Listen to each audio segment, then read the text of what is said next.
Raisler. I'm here as a guest of yours this evening to High Country Fly Fishers, and we're going to start tying my very favorite fly, which is a Gary LaFontaine buzzball, B-U-Z-Z-B-A-L-L. A lot of people say fuzzball, but it is a buzzball.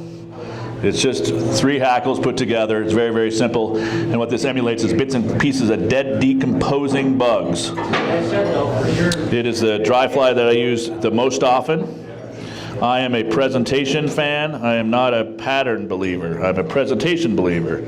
I believe that if you make several bad presentations at a fish, meaning 15 or 20, and he doesn't eat it, then you have to have the right pattern. But until then, you should be able to fool them with good presentation.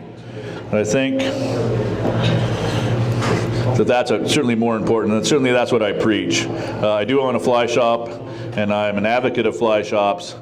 And if you want to go into fly shops and buy lots and lots and lots and lots of flies, I'm a believer in that, because those guys have kids too. So spend lots of money at Trout Bum 2, your local fly shop here. Lots of money at Trout Bum 2. This is I've tied in 3 hackles. What I did is I prepped those bottoms. I don't know if you saw that already, but I prepped the bottom of the hackle. And what I do is I just cut that. You guys can see that there. So I'm cutting that back, and that gives you barbules right here to tie that in. So that thing's going to be a lot more secure. Oh, we're getting a little feedback. Beef lasagna. Beer over here. So I've tied in those 3 hackles. I've got a orange dye grizzly, a medium dun, and a grizzly.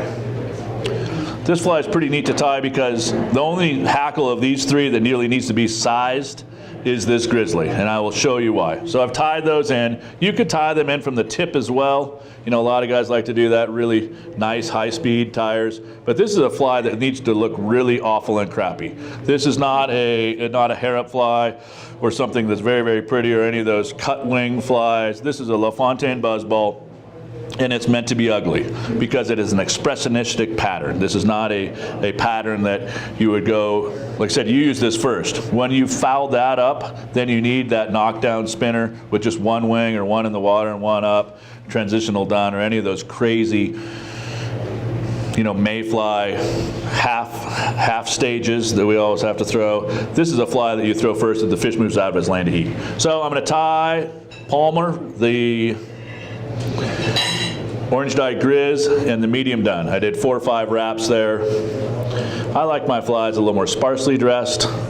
The ones we have tied commercially are a little more heavily dressed, and they certainly look better than the ones I'm going to tie. I will tell you that. So before I even move any farther forward, I was a commercial tyer for 13 years. I tied in the neighborhood of 3,500 dozen flies a year. So I'm no stranger to sitting in front of this vise. I tied, that's a lot of flies. You know, that's a ton of flies. That's well over that's over 40,000 flies every single year. I taught skiing full-time for a long time too. I've been in the fishing business full-time in the summers for 29 years. So what I'm going to do is I'm going to prep these hackles. Can you see that there? No, they have to be right there, don't they? So you can see I'm doing that prep work right now. And who's that famous commercial fly tyer that wrote the book?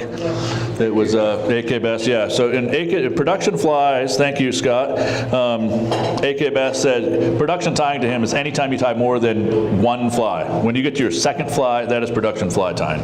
So I've tied that in, just palmered that. You can see the hackles are really, really long. You know, this might be 2 or 3 times gap length, maybe 2. I can't see anymore either, so maybe 2 times. And what you're going to do is you're just going to cut that in the round. And what that means is you're just going to chop this off shorter than the gap length, cut that in the round, and if it looks all sloppy like that, that is what you're after.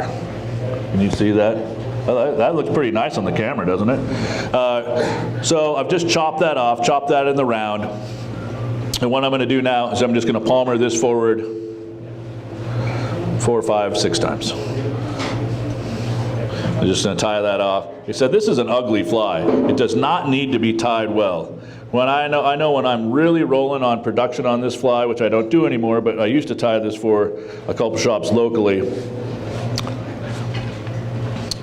38 seconds is what I was looking for. So this is a 38-second fly. You're not reverse, hackling. You're not reverse wiring it like a Griffiths gnat the way you would. And when you have all this stuff laid out, if I was going to be production fly tying, I'd have all the feathers prepped in front of me, I'd have all the hooks laid out, and I would be sitting down to tie flies.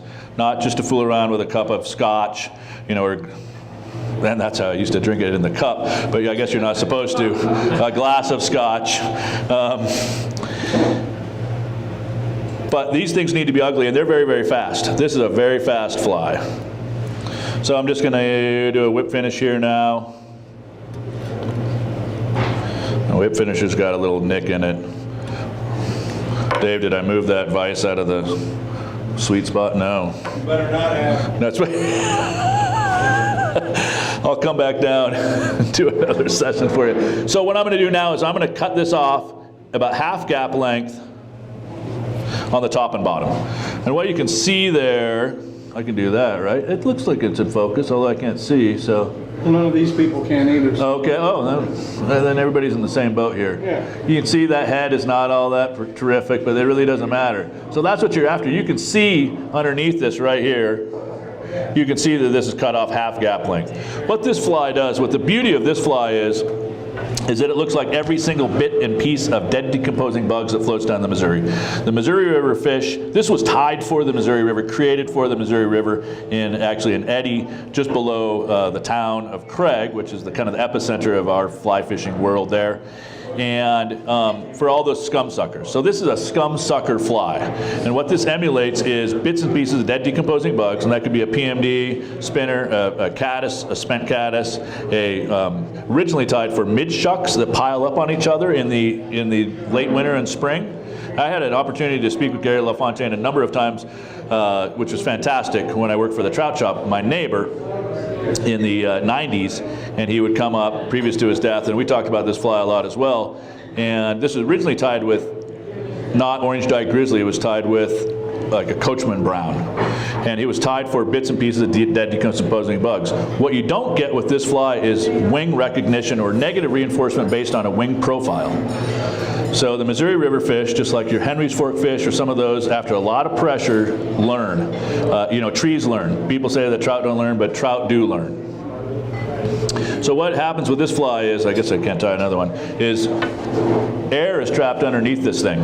In this hackle, it's all hackle. So that looks like air bubbles. So it looks like the proteins, like this is starting to break down on the surface of the water, which means the proteins are being broken down. And it's dead, and it's fuzzy, and it's bubbly, and it's not moving, easy for fish to get, and a lot easier to digest. So same caloric intake with less digestion problems. So, to digest things, it takes calories.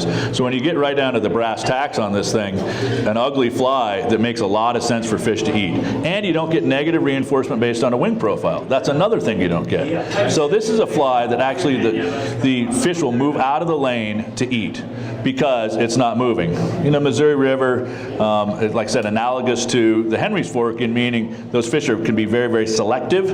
And this is a fly that they don't get negative reinforcement based on some of those wing profiles that we show them, and makes a fantastic skated caddis.